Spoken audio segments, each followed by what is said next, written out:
Welcome everybody to the next episode of the BECBC podcast. It's been quite a while since I've joined you on this. We've done a few in the background, but it's been a little quieter over sort of COVID times and recovery as well. But delighted to be here again today with Gerard Richardson, doing a podcast about his life, career, but also some of the more recent things to happen in his life as well. Gerard, I'm sure many people will know and at least recognise, certainly if you've had a strong Whitehaven upbringing or sort of West Cumbria focus.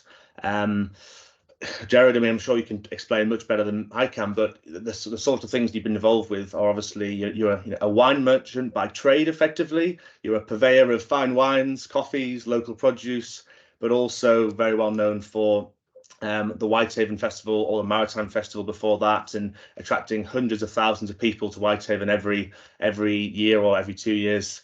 And some huge international stars that you brought to really fill the town up with amazing people, really, and really brought everyone together. But of course, you're also an author and writer, and keep yourself always very busy with lots of things. And I think it's fair to say that you've been a very big public figure in terms of the area for many, many years, at least 25 years, as far as I'm aware. And you've always been sort of in the news in different ways. But I think this year, 2022, has been a bit of a sort of mixed bag for news, really. Two very significant things that I've certainly seen going out publicly, both your appointment to the Deputy Lieutenant for Cumbria, supporting the Lord Lieutenant in her roles across the county, but also sadly I've heard about your cancer diagnosis or diagnoses. So a bit of a challenging year, really, and there's lots to talk about here in terms of the background and your sort of career steps. But I think it's worth starting with now, really. How are things for you now, and how has this year been for you, Gerard? It's been an emotional roller coaster, Adam, to be honest. I've tried to put light on the situation. I mean, ironically, 11 years ago, when I got the MBE, I also got a diagnosis of kidney cancer then. And, I had a kidney partially removed. I cracked on with life, carried on with festivals, and carried on as a magistrate for a few years. And fast forward 11 years, I've been appointed Deputy Lord Lieutenant and two more cancers. And right now, to be honest, if the Queen phoned and invited me for tea, I'd probably hang up. I'd be petrified of anything else coming through the post. But it's been rotten, to be honest. I've always thought of myself as a strong, independent character, but this has pulled the floor from right underneath me. I don't know how people are meant to cope with news like this, but it's been very hard, and hard on the family as well. Absolutely, but I think the way that you've already started to deal with it in terms of being very public with the news and wanting to share the story and raise the awareness for the importance of tests and screening, I think that's a credit to you already. So I think that you're certainly approaching it in the right way, even though it is very challenging circumstances. Well, I've had some problems for a couple of years, but I had a scan that reported that as clear, and put problems aside. In January, when I had some more symptoms, if I hadn't seen an advert myself about people going for tests, I would possibly have put it off for a few more weeks. And so I think it is important, we all, especially members of the Beck Business Cluster, we all live very engaged and busy lives, and sometimes it working hours. There's no such thing, especially if you're an independent business person. We tend to just carry on, and we stop when we were forced to stop. But I think, just once in a while, people need to stop and give the body a chance and get yourself checked out by the doctor occasionally. Yeah, I think this as the example, or COVID or broader health concerns have, I think, re-highlighted the importance of that, actually, and not just focusing solely on work and delivery and sort of getting through sort of typical success as such. I think it is important well, keep the health in check, and as you say, make sure that things don't get out of control, really. Yeah, I think there's a balance to be had that maybe some people didn't have beforehand, but the pendulum can also swing too far the wrong way. I have a small business, but I still consider myself an entrepreneur. We took our entrepreneurial skills, if you like, more into community matters. We did things for Whitehaven that shouldn't have happened to a town of 27,000. We quite often we multiplied the town's population by 10 with events. So I still consider myself an entrepreneur in that respect. And I don't think, there's a lot of similar people in BECBC. We're not going to get those people to all of a sudden start working 36 hours a week, or, taking 4 weeks off every few weeks. This isn't the world we live in as independent businessmen. All I would suggest to folks is, use this as an example. And, if you've anything showing up, don't ignore it. Get yourself checked out. As for the other thing, the Deputy Lord Lieutenant, I'm just determined to to crack on with that and support Mrs. Hensman the best I can. One of the things I'm particularly going to be looking forward to at her request is looking at areas of excellence in business, and I'm really grateful that she's asked me to do that. I'm looking for Cumbrian companies that we can put forward for things like Queen's Awards. And I'd like anyone who thinks that a particular company is excelled, whether it's in export or innovation, contact me. Please do contact me. I want to make the best of the next few years, and if in doing that we can help Cumbrian businesses step forward. Things like Queen's Awards, or even any form of recognition by the Lord Lieutenant is huge for business. And I really want to to champion as many businesses as we can. And I think, Gerard, you certainly will be a good voice for that, and especially from a business point of view, but also from a West Coast point of view, pulling some of the attention to the west of Cumbria, trying to sort of raise the profile of some of these fantastic companies that we all know we have. And in the past, we have seen some success from the Queen's Award for Enterprise from certain companies. So hopefully that will continue. And I think having you sort of lead that, or at least support Mrs. Hensman in those ambitions, that will be a real strength, actually. So yeah, I'm very keen to explore about some of the more known things that you've done over the past sort of 20 or so, 30 or so years. However, I think it's important to sort of just tell us about where it all started for you, in terms of where was home, where were you born, and how were those sort of early years and education, how did that sort of shape the future for you? Well, to be honest, I was born on James Street in Cleatormoor. I wouldn't quite call it a slum housing, but it was a house with an outside loo. We had no bath. I know people have been making the jokes about the violins, but that was genuinely it. That was Cleatormoor in the early 60s. And it's one of the things I'm particularly proud of, to have got to where we are now in terms of recognisability in business and Deputy Lord Lieutenant. I mean, heaven's sakes, I'm a lad who was born in a house with a tin bath. I'm chuffed to bits. But I've always had, and I think it came from a family, I've always had a proper work drive. Dad was never out of work. He always encouraged us to go out and help him when he was doing foreigner jobs, if you like.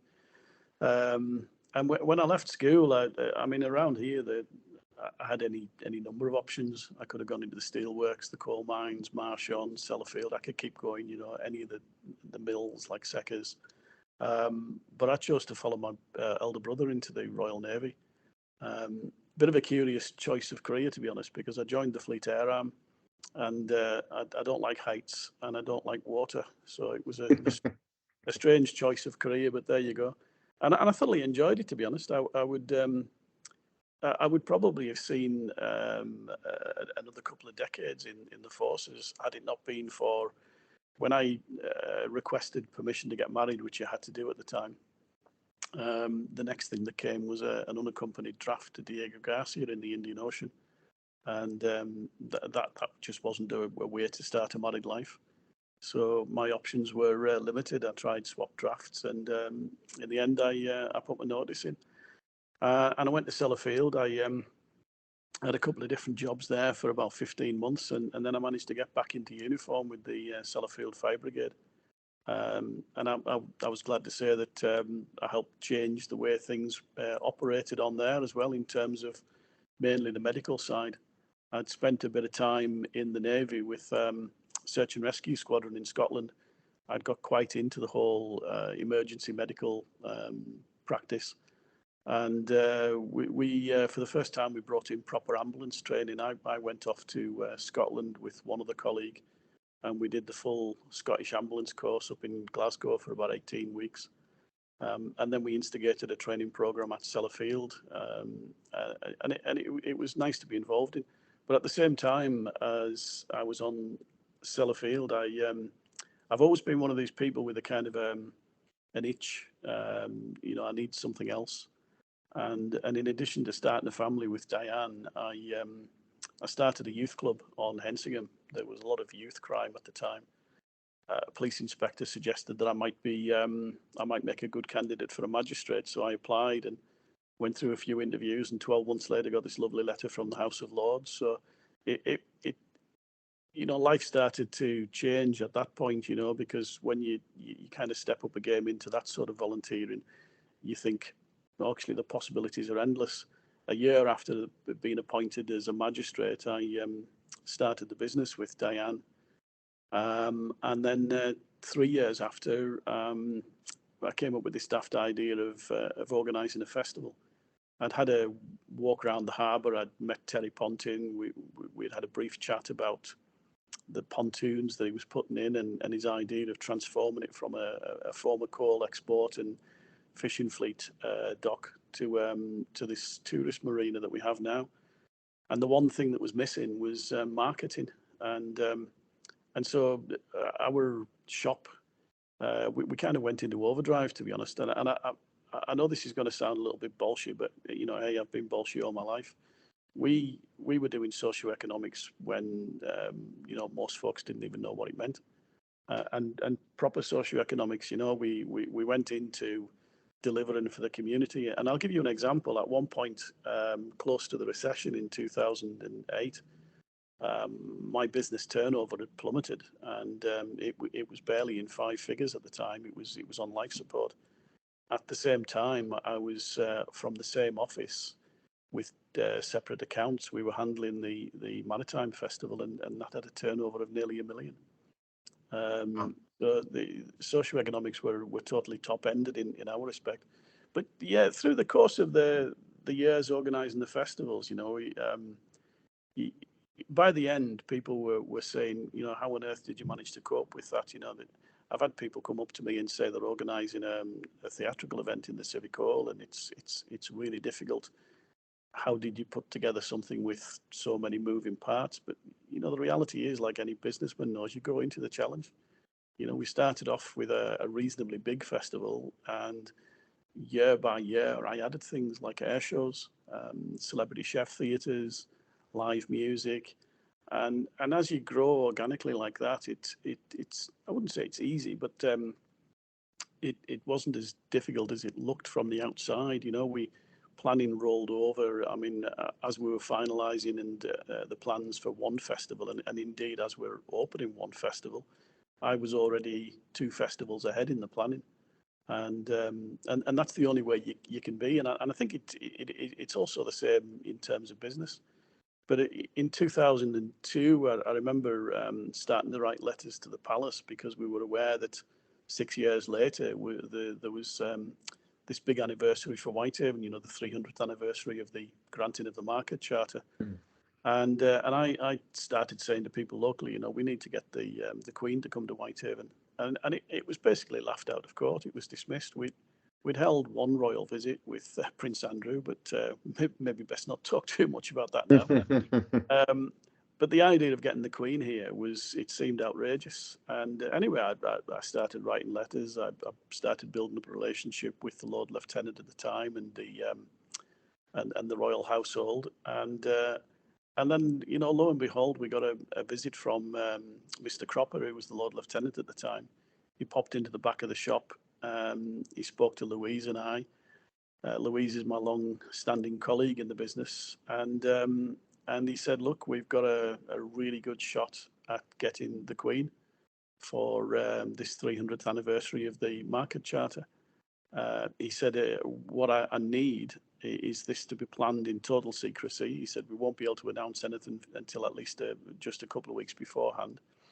But if you can guarantee a big crowd, and you can guarantee schools visits down there, and he said, we'd like something extra like an air show or a military parade, I think we'll get the Queen.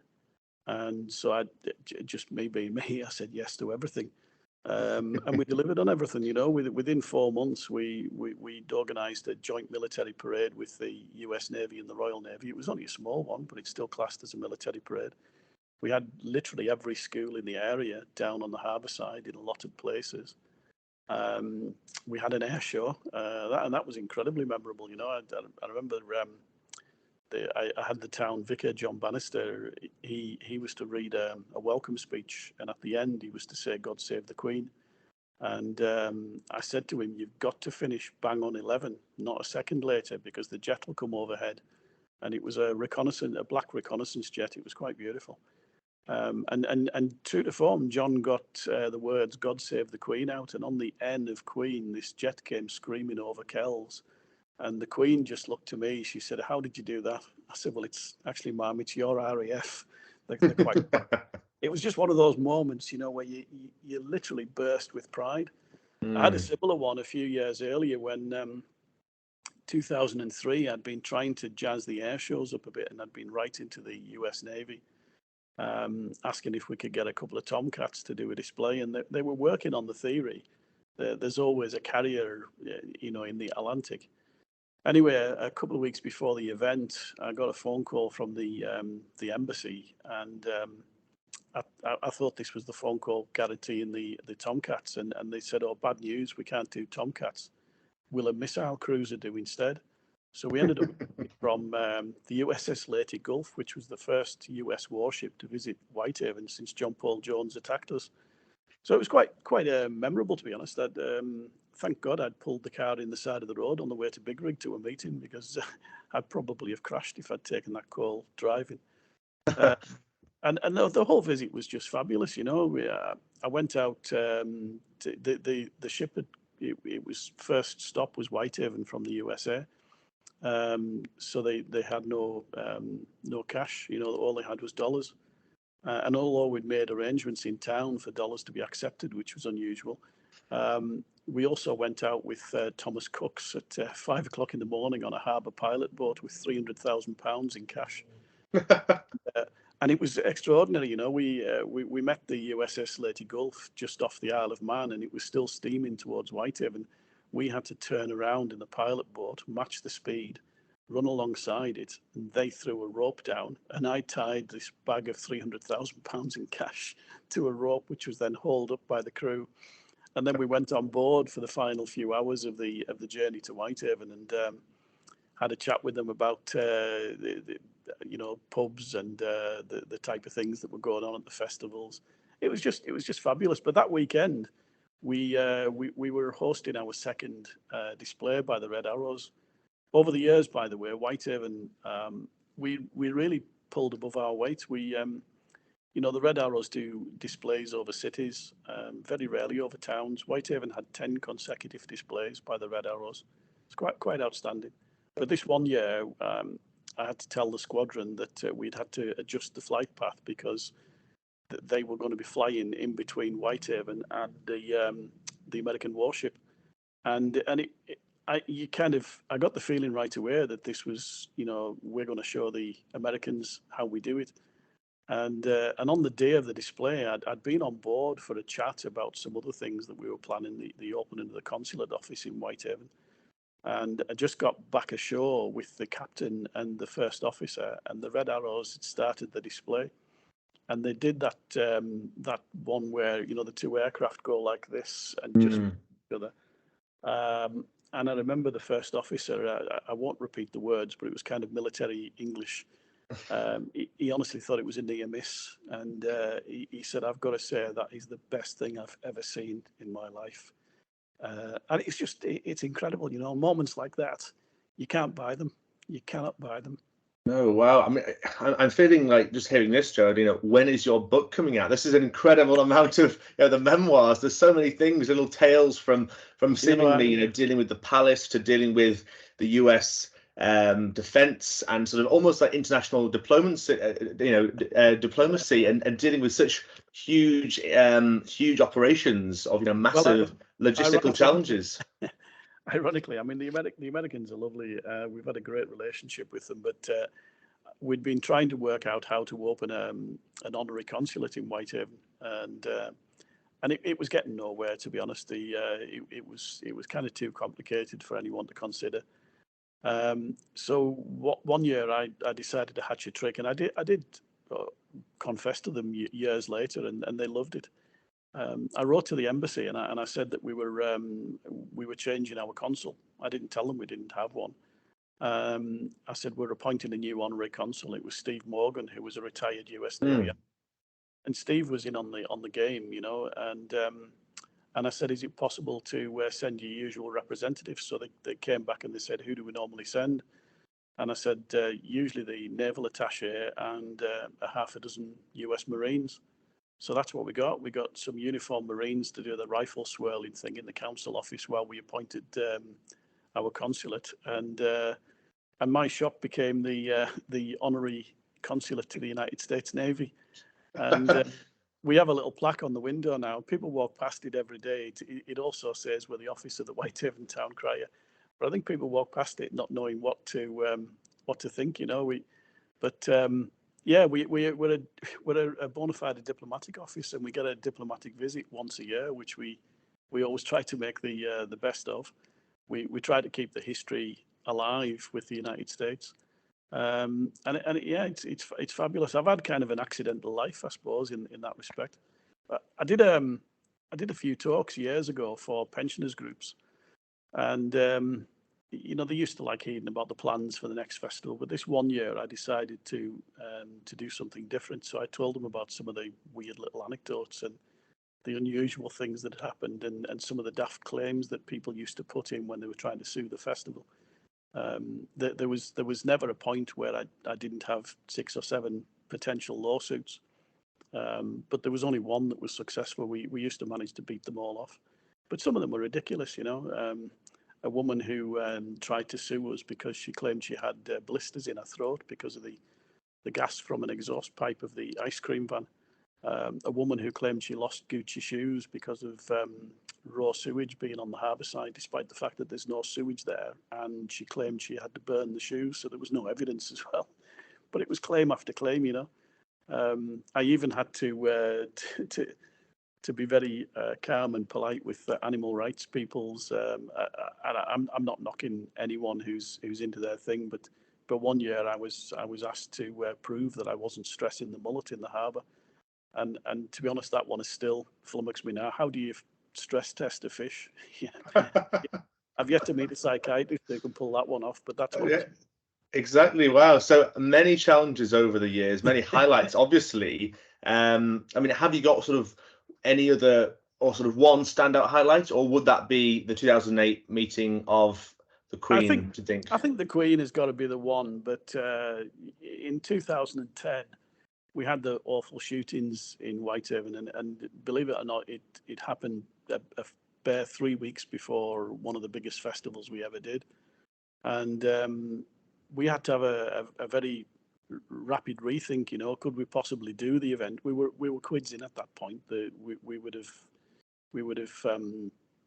been completely broke actually if we'd cancelled the festival, but that wasn't the decision. The decision was, could the town possibly cope with such an event? As it turned out, I remember saying at the time, it wasn't just the tonic the town needed; it was the gin and tonic, and everyone absolutely thoroughly enjoyed it. It's we had Catherine Jenkins that year for the first year, and I remember getting a phone call in the shop from Catherine's agent saying she wants to meet to have a chat about whether she should say anything about the shootings and whether she can dedicate a song. So I went round to her dressing room. We had a brief chat about what to say, keep it, very limited, and which song to dedicate. And then I automatically reached out my hand to shake hands. And I remember Catherine saying, "Oh, I've just had my nails done. Will a kiss do instead?" So of course, by the time I got back to the shop, I'd turned that into a wild snog with Catherine Jenkins. I still try to persuade her to this day that that's what happened, but I think she knows the truth. Wow, so that's your true highlight then, actually. The Queen's near there, and Catherine Jenkins is on a par, perhaps. There's been so many. I mean, in 2011, I got a phone call from the American Embassy asking me to go down there because they were giving me an award for furthering international relations. As it turned out, I managed to persuade them to come up here, and we did it in St Nicholas's Gardens instead, just to get more publicity for the town. I've, as I said, to be honest, some of the things that have happened have been anecdotal and fun.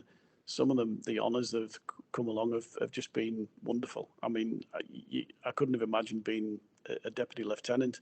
I certainly couldn't have imagined getting a diplomatic award. Crazy. It's larger than life. It really is. But and of course, your MBE for services to Cumbria broadly. That was on tourism and for the festival, was it not? Yeah, it was. Yeah. To be honest, there's a part of this. It almost feels a little bit uncomfortable because I've never. You believe it or not, I think this is the first time I've ever spoken like this. Maybe recent events have made me cherish the past and the achievements a bit more, but I've never felt comfortable with the vanity of talking about your own achievements. But they've been the town's achievements as well, ultimately, and my family's achievements, and they've all enjoyed the experience, and so I guess I should be proud of it. It's absolutely. Absolutely. I was going to come on to say actually now that this has clearly been a team effort. Most things that are a success are team efforts in some regard. So what importance has family played over the years, both I guess professionally and personally in your sort of success, I guess? Enormously, to be honest. I mean, we made the festival itself was made into a limited company at the outset, so we had a very tight-knit board of directors of 6 people, and they were just incredible. We had our own solicitor, our own accountant from Copeland, Catherine Nicholas, Cherie Luthwaite, who Cherie and I had been friends for years. One of the things that I've always said to companies as well when we've been doing talks at times, if you can replicate the type of board that we had on the festival, then the sky is the limit, because we never once had a public disagreement.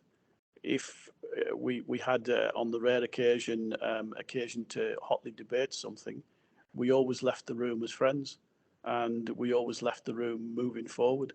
Not once did we have any hostilities, not once did we take anything open. But also, all credit to the board of directors, they accepted that my family and Louise in the shop would just meld into the workings of the event, and the family and the board became, there was almost no division at times. The year that my father passed away, 2009, that was just ridiculous timing, to be honest. We had a TV crew following us that week, a fly in the wall documentary for ITV for a program they were doing on the lakes, and the weather forecast for that weekend had been quite poor, and in one interview 3 or 4 days before the festival, they said to me, "What happens if it rains?" And I said, "Look, the show goes on." 2 days later, my dad died, and the show went on. Cherie stepped in as acting chief exec, and my son Luke stepped up. He was only a young fella, but he stepped in and he basically administrated the festival. The family the backing I've had from them has been incredible. Absolutely, and you have quite a large family now, don't you? In terms of it's gone the next generation down, I believe. We're they always say Catholics breed like rabbits, but I think we make rabbits look ridiculous. Diane and I have got 4 children, 9 grandchildren, and the 10th is on the way. It's a fabulous family, to be honest, and from Diane and Louise looking after corporate sponsors and helping sell programs. My sons would work on the bars and again sell tickets, and right up to to Luke actually stepping in almost as general manager that year. Yeah, it's wonderful, you know, and watching the grandkids grow up. The only sad thing the last few years is that they haven't been able to experience the festivals that the parents enjoyed. Mm. You know, I'd love Whitehaven at some point to get back to something similar, and we started to re-engage. I had a period of ill health after the renal cancer. I managed to carry on for a couple of years, but I slipped into depression, which really gripped me for about 2 years. I managed to continue operating on a fairly high level, which I think surprised even my doctor. He advised me I had to change a few aspects of life, and the first thing that went was the magistrates. I thoroughly enjoyed that, but on average, I was giving up a day a week. So I stepped down as a magistrate after 19 wonderful years, and I can recommend that to anyone, to be honest. It's the most rewarding volunteer activity you can do. It's wonderful. And for a lad of Cleatamore, the first time, here's another anecdote. I went into court for the first time, and to have solicitors for a start and police inspectors standing when you walk into court was enough. But when the first solicitor addressed me as your worship, you can really get above your station, to be honest. I remember one nervous defendant about 2 years after I started. He started blustering his words, and he'd obviously been told how to address the court. He was representing himself. But he called me Your Royal Highness, which I rather liked, actually. Amazing, Jared. So as well as the festival, then, obviously, your main sort of focus at the moment, or has been certainly, is the shop, of course. Yeah, we haven't talked about that, have we? We haven't really. I haven't, and sort of, you know, we all love wine, and we should get on to wine now, I think. So just tell us a little bit about, you know, the shop's uniqueness in Whitehaven, and sort of, yeah, how that came about as well. Let me tell you, the shop is the story of the shop is as unique and anecdotal as the festivals. We Diane, she bought me an Oz Clarke book years ago. I think it was 2003, and in the back of the Oz Clarke books at the time, he used to list his favourite wine merchants, his kind of top 20, and within 2 years, we were in the top 20 wine merchants in the UK in Oz's book. And Oz Clarke and I became really good friends. We've stayed really good friends ever since. He wasn't as well known at the time as he is now, you know, filming with James May and people like that. But he was our kind of first celebrity interaction, which was kind of weird for a small shop in Whitehaven. But in 2 years after we'd started, I think it was the year before we did the first festival, we took the business to a show in London, and there was lots of generic stands like Wines of Australia, Wines of France. We were the only wine merchant daft enough to have a stand at this very expensive show in Olympia. But as a result, it attracted lots and lots of interest. And there was one chap came over, and he started pointing out wines on our racks, and he wanted a case of this and 2 cases of that. And by the end, it was several £1,000s. It was phenomenal. And he handed me a business card and said, "Can you deliver it there?" I didn't read it until we got back home from London, and I realised it was Reykjavik in Iceland. And I telephoned him up and I said, "Look, you know, maybe I've bit off more than I can chew. I've no idea how I'm going to get this there." Turned out they also owned a shipping company called Samskip, operating out of Hull. And so all I had to do was get the wines to Samskip, and they took care of all the documentation. Wow. A few months later, I got an invite to go to Iceland to do a tasting for some private businessmen and the Icelandic government, because they were looking to break the state monopoly and invite private businesses to sell wine for the first time. And so I ended up being a kind of an advisor for about 2 years, and we got a percentage of sales. You know, virtually everything going into Iceland in terms of fine wine was coming by our shop. It was phenomenal. We used to get a salmon every Christmas as well. Incredible. We ended up with a tradition of the first person coming through the door when the salmon had arrived got it, because Diane didn't really like fish at the time.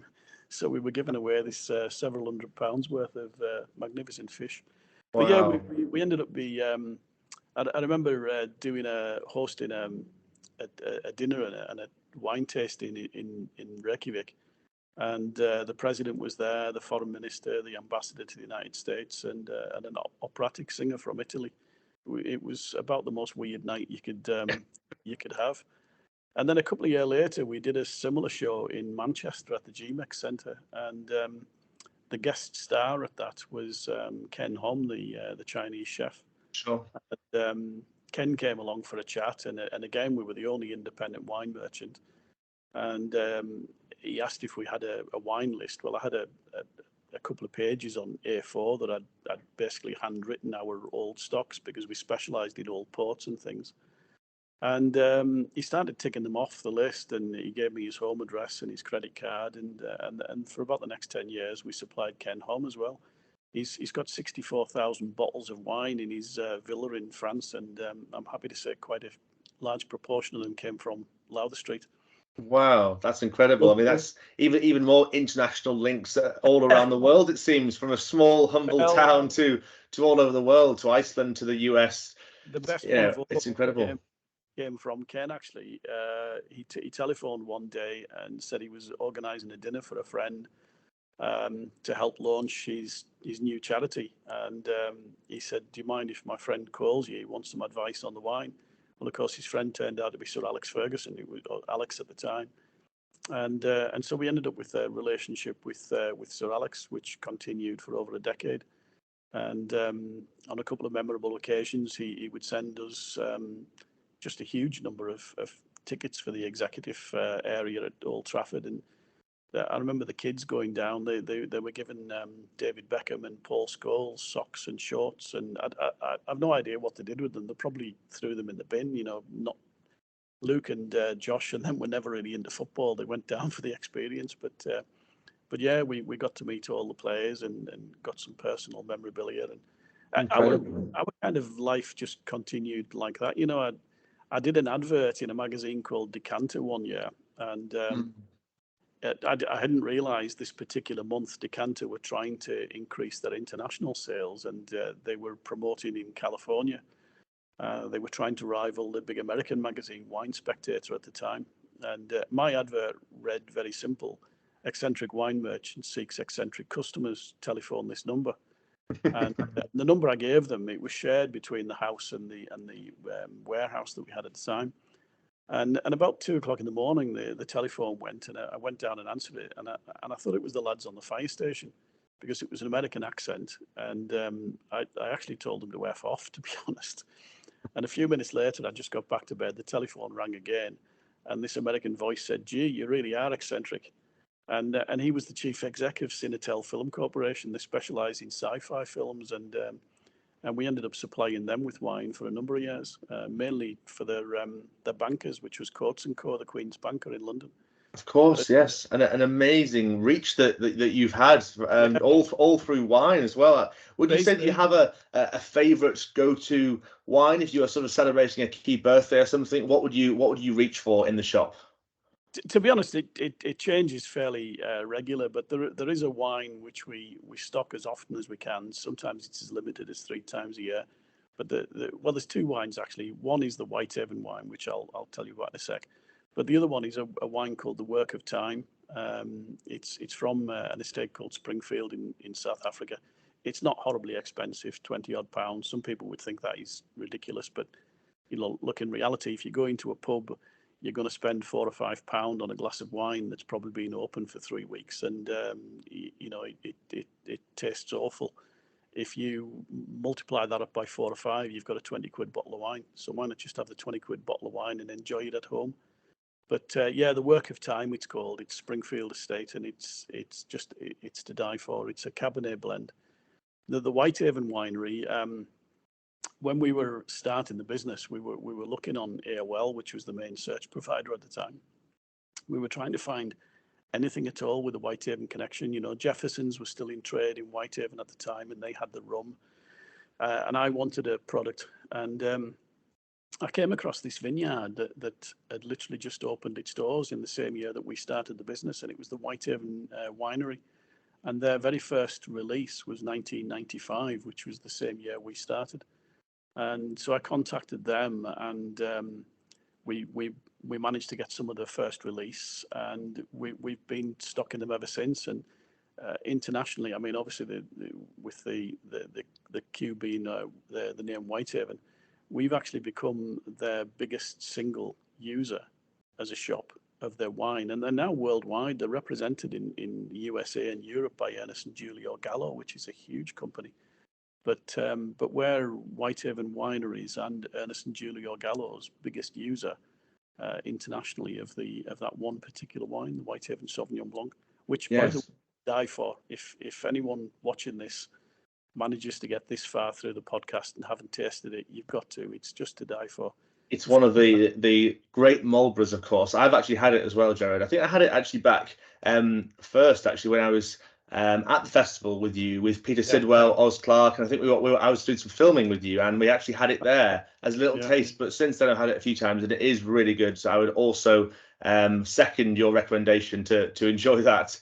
Yeah, you've got your own festival anecdote as well. I have. Yes, of course.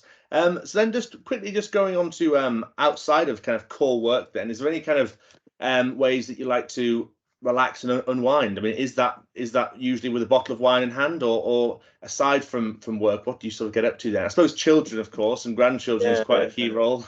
To be honest, when our own kids were growing up, Diane took career breaks, and she carried the brunt of parenting, which I've always been grateful for. But I was having to work every overtime shift and day off we could, So I've often looked back, like a few people, on those years and wished I'd had more time. But I'm now able to do that with the grandkids, and that's just wonderful. It's priceless.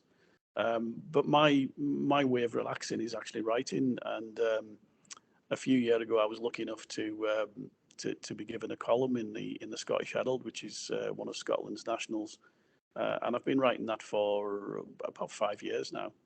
And I occasionally guest column in a number of regional newspapers. There's 7 in London, a couple in Oxford. But when the guest column goes out, I have a weekly readership of over 1 million people. Would you believe it's quite fun? Wow. But that's my relaxation, and of course local history. And when the Queen visited in 2008, I came up with this idea of putting a book together to look at how Whitehaven has changed during the period of the Queen's reign, and it was phenomenally popular. We sold about 6,000 copies, and of course that just prompted me to write more. And so I teamed up with Ivor Nicholas, who was he was an independent photographer, but a lot of his work was done with Cumberland News, which then became NewsQuest. And Ivor's archive of negatives is just to die for. He's got thousands and thousands of negatives, ranging from the strip ones, which are the ones that most of us remember, right the way down to glass plate negatives. And there were just so many about Whitehaven and Cleatormoor and Egremont. I mean, they're all around the county, but obviously my focus was the west. And so Ivor and I put out a book, which we called A Moment in Time. And we thought that would be a one-off. But we're now up to 5 books. And I'm also, you were saying about I should write a book. I'd started writing one years ago after I'd done some talks for pensioners groups about the anecdotes about the festival. I shelved that a few years ago because there were just that many other things on, and I did also think it was a bit of a vanity exercise.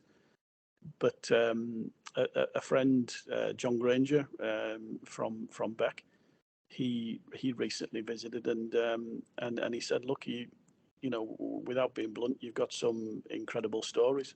Put them down. It may or may not be of interest. So the plan is to try to do it, see if we can get it released, and if we can, sell it for cancer charities. So that's my current project. In addition to the volunteer work I've started doing with the town council, we instigated some new markets which we called Cumbrian Traders Markets. And we started bringing continental markets back as well. So and this year, with the Platinum Jubilee and the usual string of markets and events that we have through the summer, we've actually got a jam-packed year. And 2 years ago, I started a science show for local children. We hold it in Marquee in St Nicholas's Gardens with a CBB star, Steve Mould, and they've been just unbelievably popular. But next year we plan to expand on that with the Town Council in Sellafield, where we're looking to create that rather than just have the marquee for the pupils to come down and visit. We're looking at having that, but having another marquee and perhaps some other space as well, and creating our own science fair, so the public can come and see something as well. And we couldn't have been talking to the waste repository people, the NDA, Sellafield, and this is my chance to reach out to BECBC members. Look, if you're involved in tech, it doesn't have to be Sellafield, but if you're involved in tech or science, robotics, anything at all, and either through yourselves or through a partner company, you can get us a working model of something, or you can get us some really fantastic graphics or virtual reality sets, anything at all that you think everyone from children to adults would be interested in seeing. Then next year we have the perfect venue for you, St Nicholas's Gardens, and it's going to be our first full-on science fair. Excellent. I mean, there's so many things that you're still doing, Gerard. I mean, you just mentioned so many there, but your time is so well used, and all of which for such good purposes as well. So that's really, really amazing to hear. Actually, you mentioned BECBC a few times there, and you mentioned Dan's name, but I think it's important just to sort of bring this back as we sort of conclude to where this all started, really. And this is a BECBC podcast, and I think it's good just to sort of talk about yes, your relationship with BECBC, and obviously Dan's come in as the new chief exec, and I think everyone would agree she's made a huge impact already. But I suppose you're supporting that from the sidelines, but also you're also members, aren't you, of the cluster itself? So, just sort of briefly, what's your relationship with BECBC been like over the years, and sort of what's the importance that you see the work that they do? You're not after any pillow talk, are you, Adam? That'll be not pillow talk. Keep it strictly business related. But what is the importance of BECBC, the work that we do, and really that now Dan is leading? Right. Well, I'll tell you how important it's been. I've been an on-off member. The off times only been when the business has struggled, and we just haven't afforded the membership. But I've always been engaged with BECBC even during those periods. But I joined in the very first year. We've kind of been lifelong members. We've always been participating in BECBC. I think the whole idea of a group of companies where they can consider themselves friends and in friendly company, they can help share ideas, they can help share contracts, they can help share prosperity, they can work together and the community aspect is huge. Not every company can afford to be as daft as our little shop has been. I mean, we've took community work and socio-economics to an eccentric level, but the ability for businesses of my size and only slightly bigger to team up with others to then do some proper socio-economics for the community, that's only really possible through an organisation like BEC. But the real plus side is the business to business links. I know you've experienced them yourself.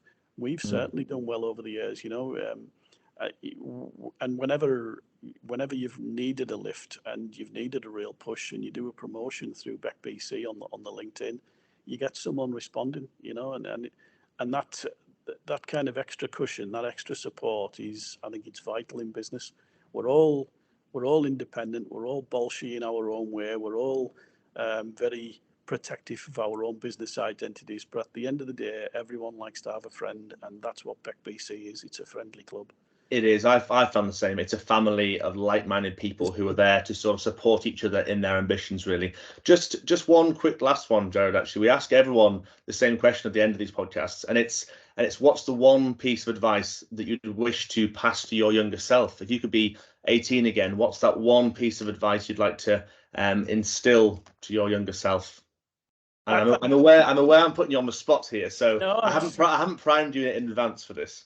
It's fine. To be honest, I've actually thought about this a few times. Believe it or not, despite the things that we've managed to do as a family and as a business, my biggest challenge has always been my own personal self-doubt. And I would love to be able to go back and say, look, harness that, but channel it in a certain way. Sometimes I ducked out of opportunities, believe it or not, because I didn't have the personal confidence. And from the very first minute, almost, myself and Diane, we've done it alone. I wish I could have had that kind of just ability to channel your own beliefs a bit more.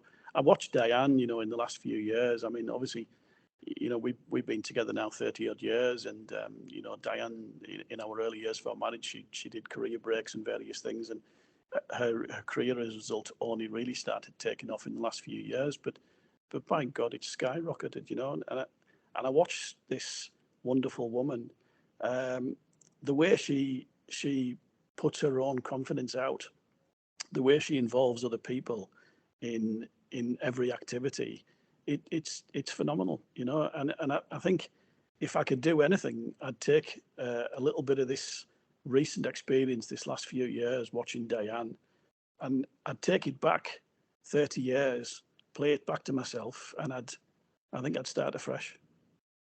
Well, that's great to hear, Gerard. Thank you for sharing that quite personal sort of comment and view of that. That's really, really nice to hear. So that's really like sort of the end of our podcast. Really, you shared some amazing things there. I think it's everyone would agree that the impact you've had on the area has been huge, and the recognition that you've got from that, both in terms of the MBE and the various awards, the Deputy Lieutenancy, is richly deserved. And thanks for sharing your story today, and obviously best of luck with the ongoing treatment. People are all around you to support you in that. So I think you're well placed to tackle that going forward. But thanks for sharing your story today. Thank you, Adam. I just hope time's on my side to do a few more things. That's all I can hope for now. Thanks, Gerard. Thank you. Thank you.